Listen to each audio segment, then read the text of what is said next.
जय माता दी सभी भक्तों को। आप सभी भक्त मेरा प्रणाम स्वीकार करें। माता महाकाली धाम में आप सभी भक्तों का स्वागत है।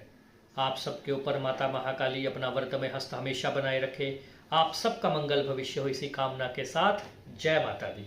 आज हम जिस विषय पर चर्चा करेंगे, बहुत सारे लोग यूट्यूब पर, सोशल मीडिया प्लेटफॉर्म्स पर, अलग अलग जगहों पर आजकल जो इतने पॉडकास्ट नाम की जो चली है ना, नई नई चीज़ें पॉडकास्ट करते हैं। तांत्रिक आते हैं बड़े बड़े, जो अपनी गुप्त विद्याएं बताते हैं, गुप्त साधनाएं बताते हैं, ध्यान के विषय में बताते हैं, न्यूमरोलॉजी चल रही है और बहुत कुछ चल रहा है दुनिया में।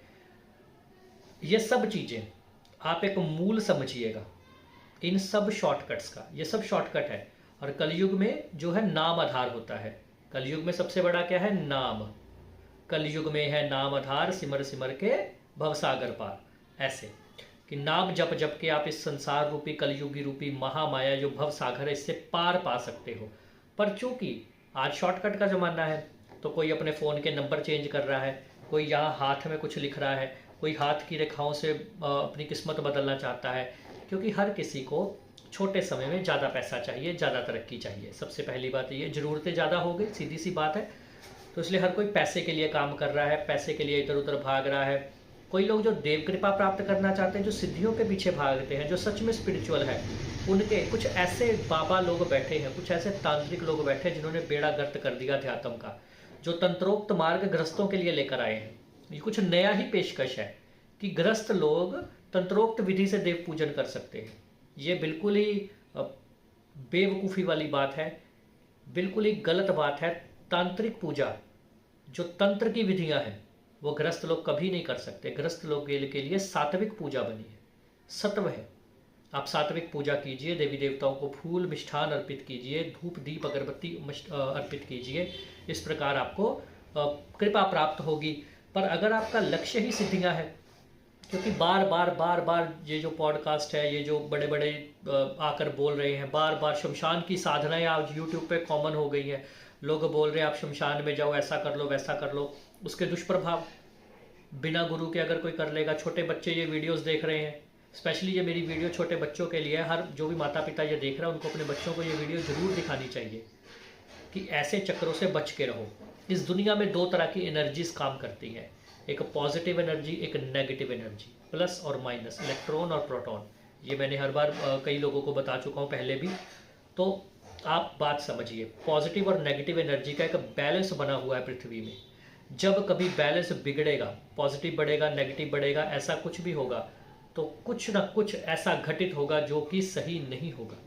अब आपके शरीर में ही है, पॉजिटिव और नेगेटिव का बैलेंस है। अगर पॉजिटिव बहुत अधिक बढ़ गया तो आप समाधि की तरफ चले जाओगे। आप इतने सात्विक हो जाओगे कि गृहस्थी फिर आपके काम की नहीं रहेगी। और अगर नेगेटिव बहुत बढ़ गया तो भी गृहस्थी आपके किसी काम की नहीं रहेगी। फिर भी आप इतना नेगेटिव होते चले जाओगे कि आपको फिर अपने प्राणों का त्याग करना पड़ेगा। इसलिए इन दोनों का बैलेंस बनाकर चलना चाहिए, पॉजिटिव और नेगेटिव दोनों चीज़ों का। किसी की बुराई नहीं करनी चाहिए, जो शास्त्र सम्मत बातें हैं। भगवान का नाम उच्चारण करना चाहिए, भगवान की शरण में जाना चाहिए। कोई यक्षिणी, कोई अप्सरा, कोई परासिद्धि, कोई अपरासिद्धि, कोई बला, कोई अति बला, किसी प्रकार की भी सिद्धियां आपको नहीं करनी है। आपको सिर्फ करनी ही है, अगर आपको अनुभव करना ही है, तो आपको मंत्र सिद्धि करनी है, जिससे कि भगवान आपके सामने प्रत्यक्ष प्रकट हो, आपको दर्शन दे। वो करनी है आपने। मंत्रों का जाप करना है अगर आप शक्ति अर्जित करना चाहते हो। मंत्र से आवाहन किसका करना है? महाशक्तियों का। माता महाकाली जी, माता महालक्ष्मी जी, देवादिदेव महादेव जी, माता महासरस्वती जी, गायत्री माता जी, इस प्रकार की जो शक्तियां हैं। कुछ लोग 10 महाविद्याओं की पूजा करते हैं, सात्विक तरीके से की जा सकती है। मैं खुद साधनाएं करवाता हूँ कि आप सात्विक तरीके से 10 महाविद्याओं की पूजा कर सकते हैं। पर उससे जो सिद्धि बनेगी, जो शक्ति बनेगी, उसका प्रयोग आपको हमेशा सात्विक कामों के लिए ही करना है। कभी भी तामसिक काम नहीं करने, किसी के भी बुरे काम नहीं करने, किसी का बुरा कभी मत करना। पर चूंकि पैसा कमाना चाहते हैं, आजकल बड़ा कॉमन हो पर्ची बनाने वाली सिद्धि, बहुत सारे लोग बना रहे हैं, बहुत सारे, कुछ सच्चे हैं, कुछ झूठे हैं। ये सब तो चलो पॉजिटिव नेगेटिव चलता रहेगा। पर एक विषय आपको बताता हूँ, जो भी बच्चे, जो भी साधक इस चीज़ों में आकर्षित हो रहे हैं कि हम पर्ची बनाएं, हम लोगों के बारे में जान सकें, ये हमेशा मन में जिज्ञासा रहती है ना कि सामने वाले के मन में क्या चल रहा है वो हमें पता चले। पर याद रखिएगा, ये गद्दी, ये जो गुरु गद्दी है, ये ऐसे नहीं मिलती। कहना बहुत आसान है कि हम किसी का चेकिंग कर दे, हम किसी की वो कर दे, पर ये इतना भी आसान नहीं है। आप मेरी बात को समझिएगा, मेरी बात को बड़ी गहनता के साथ समझिएगा। आप अगर गृहस्थ जीवन जीना चाहते हैं और अच्छे तरीके से, क्योंकि जो आपका गुजारा है ना, वो आप कोई भी काम कर लोगे तो हो जाएगा। ज़रूरतें नियंत्रण में रहेगी, भगवान की भक्ति करोगे, थोड़े में भी आपको सब्र करना भगवान सिखा देते हैं, क्योंकि भगवान कभी ज़्यादा होने ही नहीं देते। भगवान की एक बड़ी नियम है, भक्ति करने वालों के पास कभी ज़्यादा नहीं आएगा, उनके पास उतना ही आएगा जितना संतोषपूर्वक जीवन वो बिता सके। ये बात हमेशा याद रखिएगा, क्योंकि भगवान की जो भक्ति करता है, जो भगवान को पाना चाहता है, फिर भगवान उसे किसी के उसके नहीं छोड़ता। भगवान हमेशा उसकी सहायता करता है, भगवान उसके सभी कार्य करता है। उसके जो भी पाप कर्म रहे होंगे, जो भी कष्ट उसके जीवन में आने वाले हैं, भगवान साक्षात महेश्वर स्वयं आगे आकर उसकी रक्षा करते हैं। तो इसलिए भगवान की पूजा करो, महाशक्तियों की पूजा करो, मंदिर जाओ। जो हमारे पुरानी विधियां हैं, शास्त्रोक्त विधियां हैं, पुराणोक्त विधियां हैं, वेदोक्त विधियां हैं, उनसे पूजा कीजिए, यज्ञ कीजिए, हवन कीजिए। हवन तो कोई कर ही नहीं रहा, और अगर हवन कर भी रहे हैं तो 3 कोना हवन कर रहे हैं, षट कोना हवन कर रहे हैं। ये कैसी विधियां हैं? ये सही नहीं है। जो हमारे ब्राह्मण यज्ञ हैं, जो ब्रह्म यज्ञ, अग्नि यज्ञ, देव यज्ञ, उस प्रकार से हमें यज्ञ करना चाहिए, उस विधि से हमें यज्ञ करना चाहिए। हर किसी को अपने घर में महीने में एक बार यज्ञ जरूर करना चाहिए, घर की शुद्धि के लिए।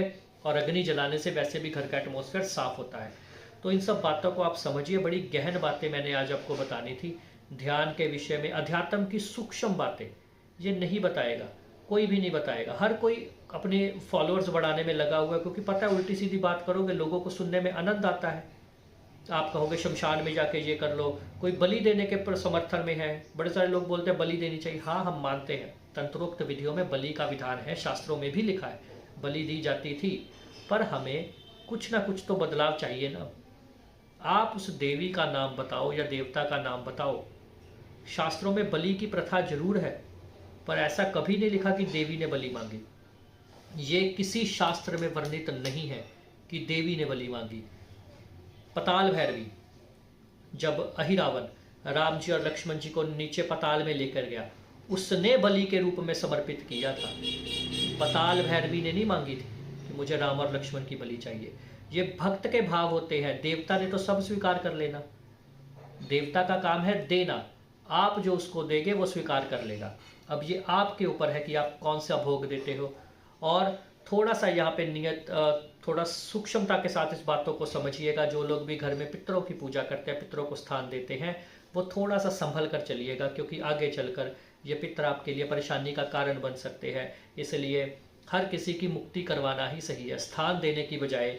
ये बढ़िया है कि आप सब लोग पितरों की मुक्ति करवा दें, क्योंकि लोग क्यों सिद्ध करते हैं? जल्दी सिद्ध होते हैं। एक तो आपके घर के होते हैं, बड़े होते हैं, तो जल्दी सिद्ध हो जाते हैं। दूसरी बात है, अगर जल्दी सिद्ध होते हैं तो जल्दी मलिन भी हो जाते हैं। ये बात भी याद रखिएगा। तो इसलिए अपने काम निकलवाने के लिए दूसरी जगत की शक्तियों को कृपा, मेरे हाथ जोड़कर निवेदन है, परेशानी मत दीजिए। मैं बहुत सारे लोग देख रहा हूँ। मैं करीब जब ध्यान में एक बार बैठा, मैं आपको एक बात सुनाता हूँ। मैंने एक बार ध्यान किया, मैंने देखना चाहता था कि कितने साधक जो है वो यक्षिणी बुला रहे हैं। करीब करीब आप हैरान हो जाओगे आंकड़ा सुनकर।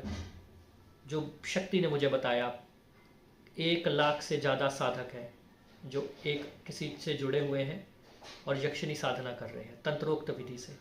1 लाख आदमी यक्षिणी को बुला रहा है। सोचो, मेरे होश उड़ गए ये जान के कि दुनिया कहाँ जा रही है। क्या कर लोगे आप यक्षिणी को बुला के? बहुत सारे बड़े बड़े लोग अप्सराएं करवा रहे हैं। कर्ण पिशाचिनी को तो इतना कॉमन बना दिया कि पता नहीं क्या। हंसी आती है इन लोगों पर, इन मूर्खों पर हंसी आती है। कर्ण पिशाचिनी ऐसे ही हो गई, अप्सरा इतनी आसान हो गई सिद्ध करनी। ये बहुत ही, आप पहले अपने इष्ट का तो जाप कर लो।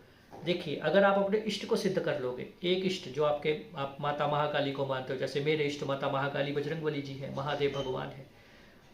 आप किसी एक इष्ट को साध लो। आप शनिदेव महाराज की पूजा करते हो, आप गुरुदेव भगवान की पूजा करते हो, आप सूर्य नारायण भगवान की पूजा करते हो, आप विष्णु जी की पूजा करते हो, आप कृष्ण जी की पूजा करते हो।